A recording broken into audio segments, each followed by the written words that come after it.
Hi, in this video, we will see try catch control flow. So inside the try catch, how the control flow will be if you find any risky code or exceptional code. So we'll take one example and we'll try to see some of the cases in that. Okay, let me go to Visual Studio Code. So here I have written one program called class called try catch control flow example. So inside this I have a main method. Inside the main method I have written some system.out.println statements, and here I have some cases. Okay, so this is the first statement I have. I'm printing 1. So you have a try. Inside this you have 3 more statements, 2, 3, 4, and after that in the catch I have 5, and after that I have 6 to print. So in this entire program, so no exceptions in the program. So I don't see any exception, just the println statements. Right, I don't see any risky code, even though it is in try catch block. So if you do not have any risky code, so what could be the output from this? Okay, so what could be the output of this one? Right, so with our knowledge till now what we discussed, so the control comes here, so it will print 1, right? So then it will go to the try block. So in the try block, it will come here, it will print 2, 3, 4, no risky code. So if you do not have any risky code, it will never go to the catch block. Okay, when catch will execute if you find something exceptional code in try block, otherwise it will never visit catch block. So because of that, it will not go inside this and it will not print 5. So then it will come out of that and it will print 6. Okay, this is the flow.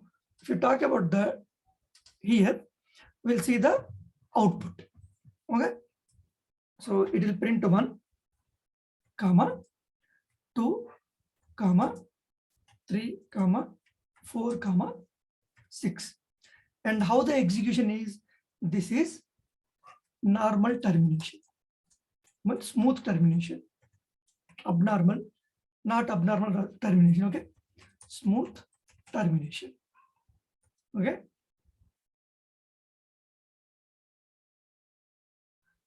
and okay, so this is 1, 2, 4, sorry, 3, 4, right? So we'll try to execute and see the same 1, 2, 3, 4, 6. It has to print. So let me clear this.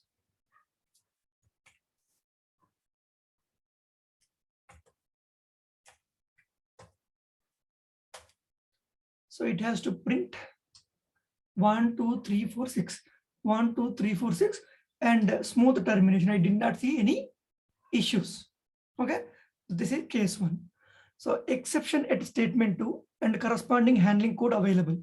The handling code is available. Okay, so now here I found some risky code. I'll say 5 by 0. Okay, so when you talk about the 5 by 0 here, so now we'll see what it will, the execution flow. Okay, so first it will come to the statement 1, so it will print no problem. So inside the try here also no problem, but when it comes to this line, 6th line, so we have arithmetic exception here. So the moment it finds, then it will jump into the catch block. It will find, is there any respective catch block? So I found arithmetic exception. Okay, so then it will jump into this one. So it will print 5. So handling code it will execute. Then come out of that 6. So what could be the output? 1, 2, 5, 6, and smooth termination. Okay, smooth termination. So 1, 2, 5, 6. Okay, let me clear this. And so what is this output here? 1, 2, 5, 6, comma, smooth termination. And we need to remember one thing. So we have this line 4. What about this one? We are handling here, that is fine. But what about this? So the moment when the control once control comes to the catch block, then it will never go back to try block. Okay, once it is comes out of this try block, then it will never go back to the try. If you have something to execute also, that will be skipped. So because of that, what we need to do as a best practice, whatever is a risky code, only put that code inside the try block. Don't put whatever you want. Okay, so I have 9 lines code. I'll put this 9 lines code inside that. No, don't do all these things. Okay, just put only risky code.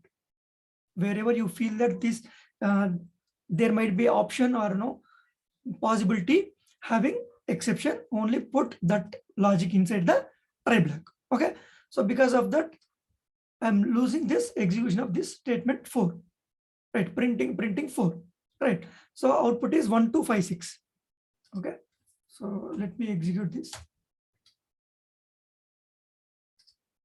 You see that 1256 and no exception, smooth termination, right?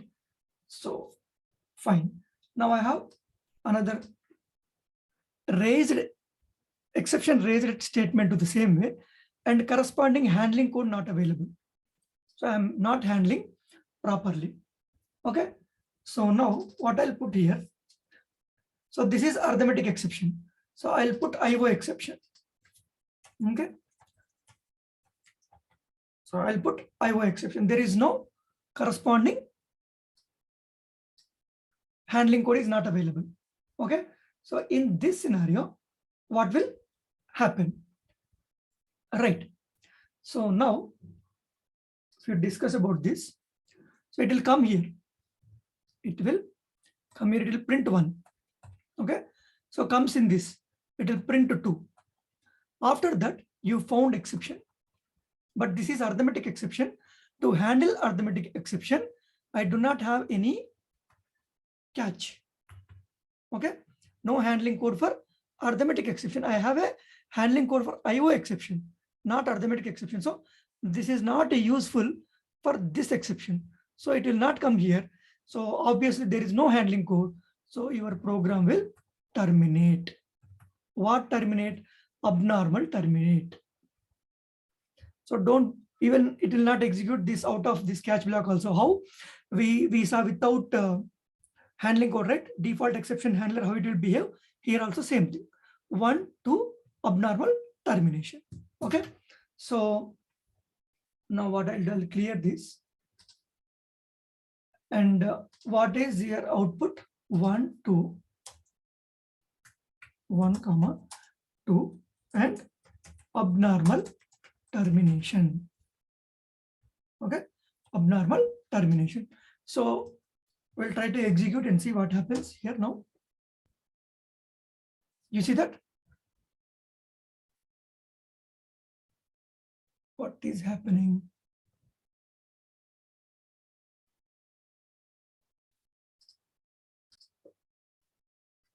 So here we are seeing, if I put another exception, so whatever we discussed, it is not coming. It is saying, so cannot find symbol IO exception. So for that, what is the mistake I did is, we need to import it this class from the java.io. So actually this is IO exception.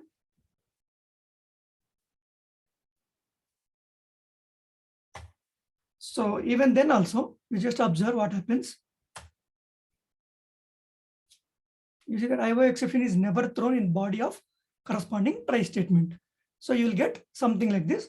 Whatever we discuss is not the correct one. This is not the one we'll expect. So if you do not have any not handling code, so then we cannot put something like this, right? Without handling code, if you put try, catch should be there. Inside the catch, if you put another statement, so what happens? So this kind of issue will come. Exception, exception never thrown in body of corresponding try statement, right? So this is what we will get, right? The compilation only, it is looking into all these things, right? While executing, it will print all these things, right? But when you compile only, we are getting. So you are using IO exception, but there is no try block respective to this catch. So that is what it is objecting. Okay, exception, IO exception is never thrown in body of corresponding try statement. Right. So exception in catch block, another one. Okay. So let me change back to arithmetic. And let me remove this. So if it is there also, no problem, but arithmetic exception, fine. But unfortunately, you found something inside the catch. Inside the catch, you have this one.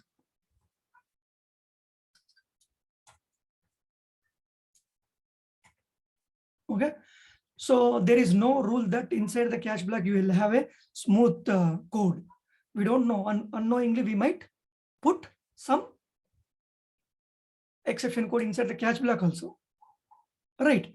So if this is the case, so here you will find arithmetic exception.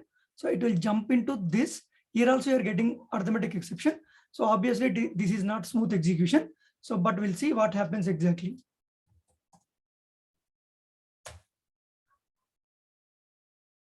You see that? It is printing 1, 2.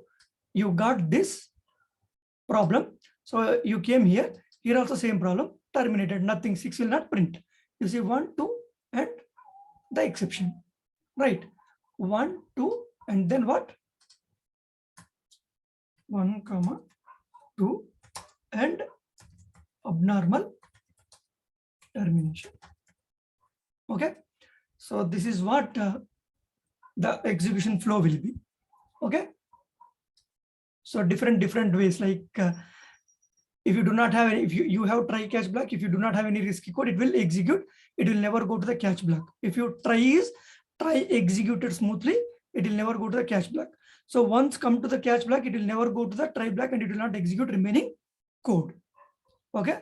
So no exception, smooth execution.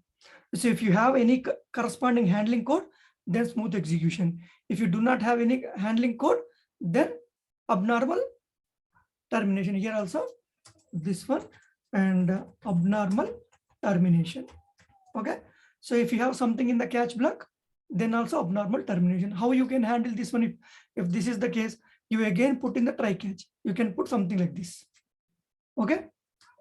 So this is all about the try catch control flow in this program. So it might be different for different programs, but we need to understand how it will execute. Okay. So what could be the possible interview questions from this? So control flow in try catch block. Can you explain with one example? Otherwise, they might give these kind of things and ask you to explain what the output. Okay. So that's all in this video. Thank you.